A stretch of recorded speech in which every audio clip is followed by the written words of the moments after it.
우린 예수 안에서 서로의 지난날을 살펴보듬고 현재를 위해서 기도하며 복된 미래를 꿈꾸며 지지하는 공동체입니다. 한 주간도 평안하셨습니까? 재미솔솔 의미 팍팍 성경 공부 요한계시록 22번째 시간.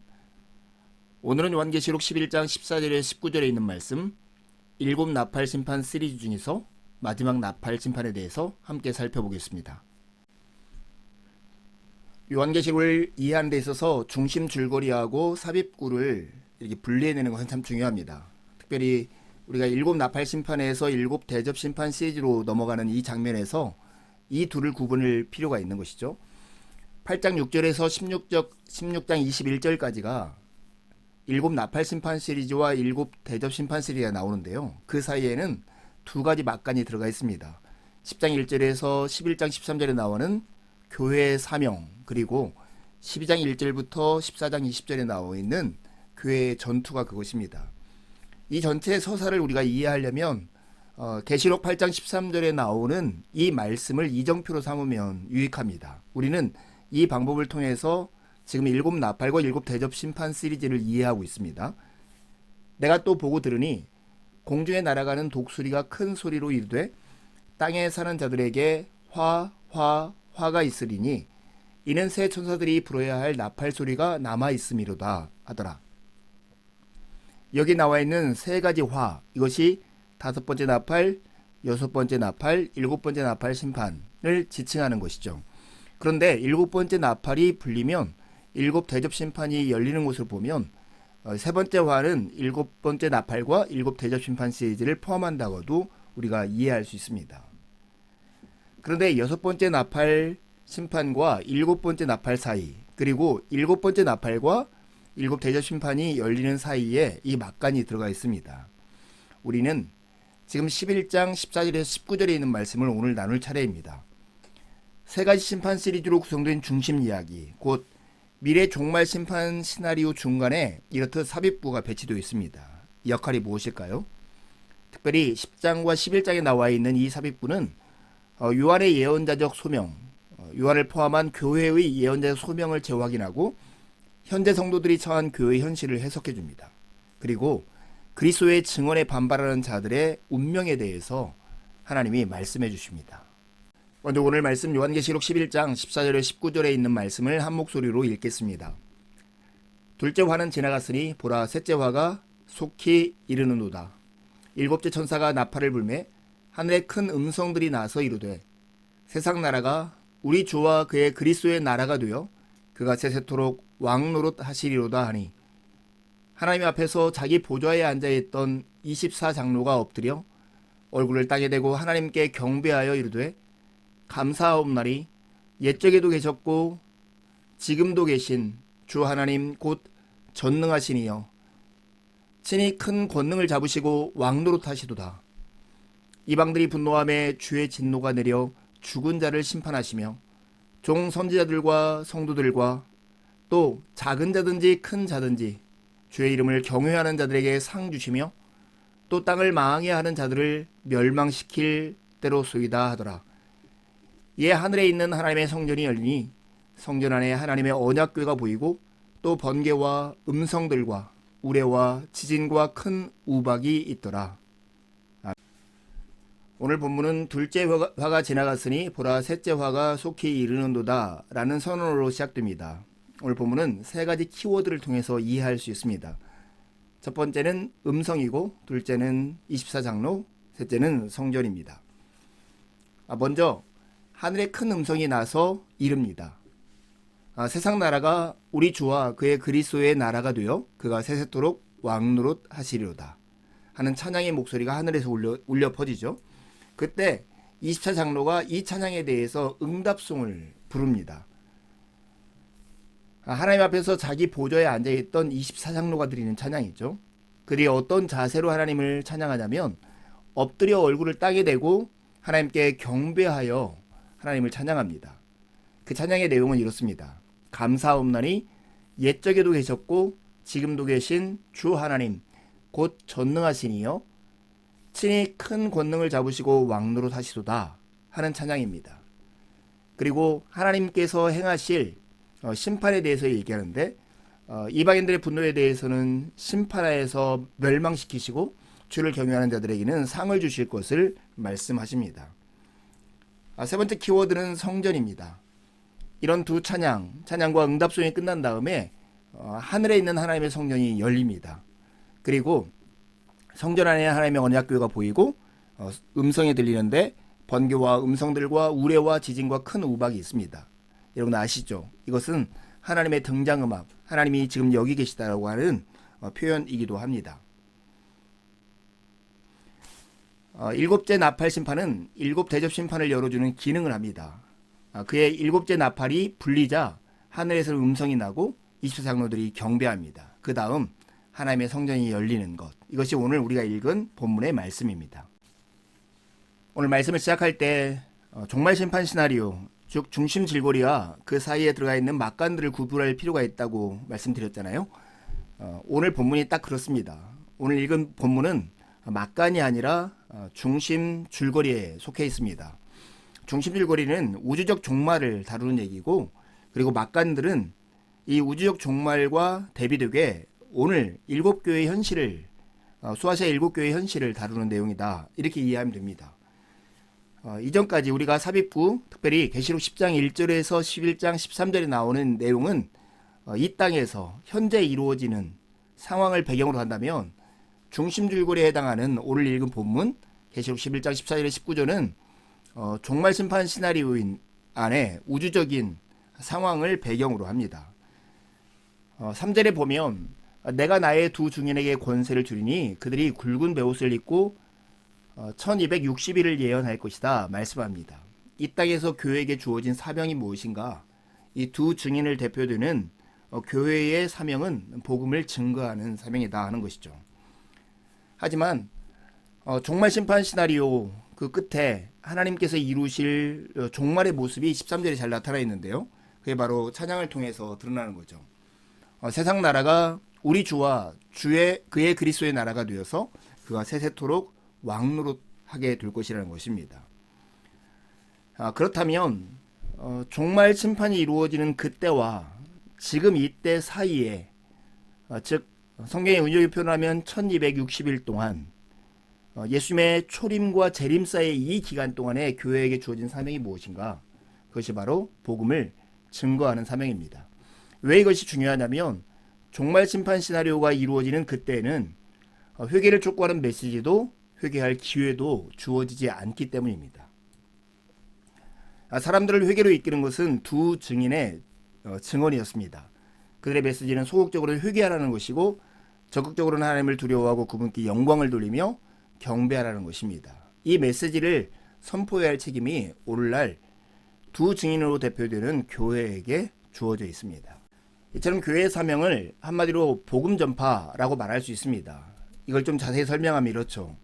그 기간은 1260일로 표현되어 있는 교회의 선교 기간입니다. 이것은 예수님의 초림과 재림 사이의 기간이죠.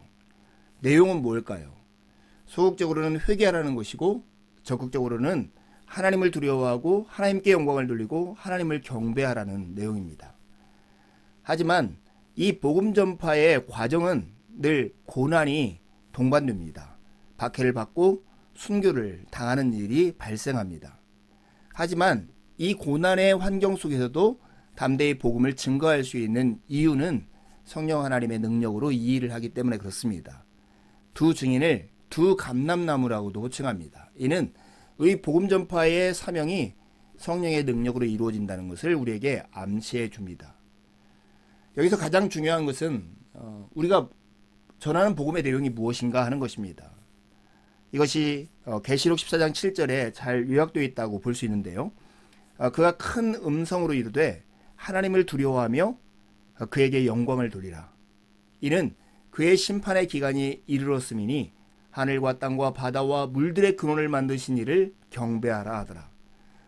즉 쉽게 얘기하면 하나님을 두려워하고 그분께 영광을 돌리고 그분을 경배하라고 하는 선언, 그게 바로 복음 전파할 내용인 것입니다. 이렇게 표현할 수 있을 것 같아요. 복음 증거는 예수 그리스도가 주님이냐, 그 당시 로마 황제가 주님이냐라고 그 사이를 두고 던지는 질문과 같은 거죠. 당신들이 두려워하는 것이 누구인가? 예수 그리스도인가? 로마 황제인가? 당신은 누구에게 영광을 돌리고 살아가는가? 예수 그리스도인가? 로마 황제인가? 당신은 누구를 경배하는가? 예수 그리스도인가? 로마 황제인가?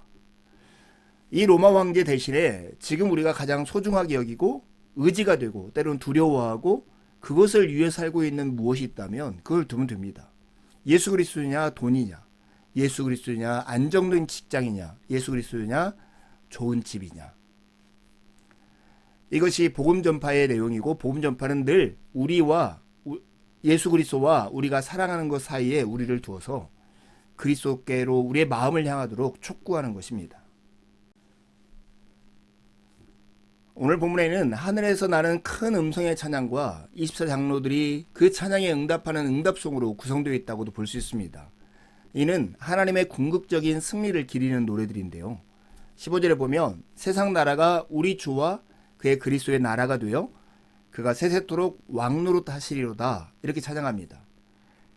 24장로들도 응답송을 아주 비슷하게 하는데요. 감사옵나니 옛적에도 계셨고 지금도 계신 주 하나님 곧 전능하시니요 친히 큰 권능을 잡으시고 왕노릇 하시도다, 이렇게 말씀합니다.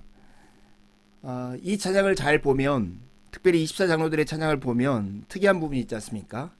옛적에도 계셨고 지금도 계시고 장차 오실 주 하나님, 주로 이렇게 표현된 것이 오늘 어떻게 표현되냐면 옛적에도 계셨고 지금도 계신 주님, 여기까지는 똑같은데 장차 오실 대신에 곧 전능하시니 친히 큰 권능을 잡으시고 왕노릇 하시는 주님, 미래에 이루어질 일이 지금 여기에서 구현되고 실현되고 있다라고 찬양을 하고 있는 것입니다. 여러분, 이런 찬양이 오늘 고난을 당하면서 복음을 증거해야 할 책임을 지고 있는 소아시아 7교회 성도들에게 어떠한 위로와 힘을 줬을까를 한번 상상해 보십시오.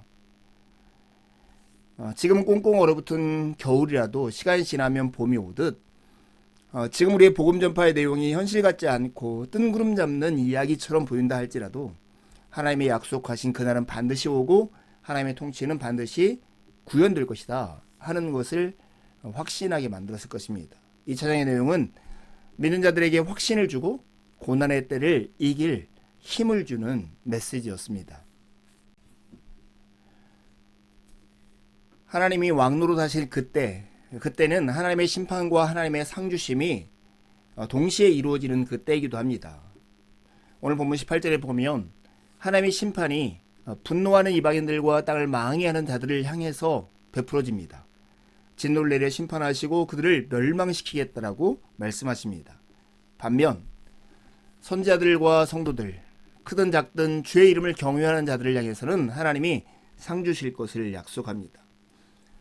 하나님께 속해서 신실하게 하나님을 따르는 자들에게 하나님의 심판은 구원의 메시지입니다. 그러나 하나님께 등을 돌리고 하나님과 반대되어 하나님의 뜻에 의도적으로 거역하는 자들에게 그날은 두렵고 무서운 날이 될 것입니다. 시편 7편에 보면 의로우신 하나님의 심판에 대한 간구와 찬양이 나오는 대목이 있습니다. 악인의 악을 끊고 의인을 세우소서. 의로우신 하나님이 사람의 마음과 양심을 감찰하시나이다. 나의 방패는 마음이 정직한 자를 구원하시는 하나님께 있도다. 하나님은 의로우신 재판장이시며 매일 분노하시는 하나님이시로다. 여러분, 이 기도, 이 찬양을 부르고 드릴 수 있는 사람이 누구인가를 한번 상상해 보십시오. 그것은 하나님의 편에 서서 하나님의 의가, 하나님의 다스리심이 이 땅 가운데 속히 이루어지기를 기대하는 사람들만이 이 기도와 찬양을 드릴 수 있을 것입니다. 그리고 그런 사람들에게 하나님이 왕노릇 하실 것이라는 미래에 대한 소망, 그리고 오셔서 하나님을 대적하는 자들을 심판하시고 하나님을 경외하는 자들에게 상 주실 것이라고 하는 그 미래는 오늘을 살아가는 그들에게 매우 큰 힘과 위로를 주었을 것입니다. 그리스도인으로서 우리는 영생과 천국, 하나님께 이끄실 미래, 이것을 얼마나 큰 상으로 여기는가를 생각해 보십시오. 오늘 조금 주어지는 돈, 안정된 삶, 건강의 회복, 그것과 견주어서 하나님이 우리에게 약속하신 그 미래가 얼마나 큰 복인가를 우리 마음 가운데 잘 품고 있는 것은 오늘을 하나님 안에서 신실하게 살아가는 동력이 될 것입니다. 마지막 19절에 보면 하늘에 있는 하나님의 성전이 열립니다. 그림처럼 성전 안에 있는 하나님의 언약궤가 보이고요. 음악으로는 하나님의 등장음악인 번개의 음성들, 우레, 지진, 큰 우박이 있었습니다. 이 그림은 사실은 일곱째 천사가 나팔을 불었을 때 하늘에서 났던 큰 음성을 그림으로 묘사한 것이다 해도 과언이 아닙니다.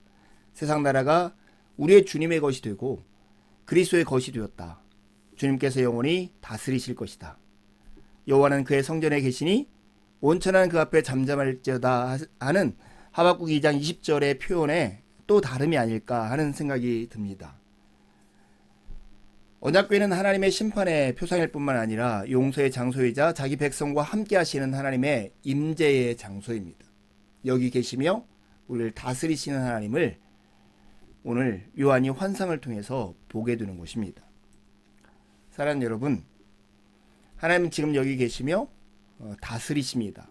하나님은 그의 성전에 계십니다. 그러니 주님을 향하여 서십시오. 그리고 주님 앞에 서십시오. 주님을 두려워하면 주님 외에 그 무엇도 두려워하지 않게 되는 힘을 얻게 될 것입니다. 이제 요한계시록 11장에서 14장을 펴시고 할 수 있는 만큼 반복해서 읽으십시오. 읽으면서 마음에 닿는 내용들을 노트에 기록해 보시고요. 기록한 내용을 가까운 누군가에게 나누어 보십시오. 다시 영상을 보며 생각을 가다듬어 보시고 묵상하고 깨닫는 내용을 붙잡고 하나님께 기도를 드리십시오. 하나님의 은혜가 아침 햇살처럼 우리 영혼 안으로 들어올 것입니다. 감사합니다.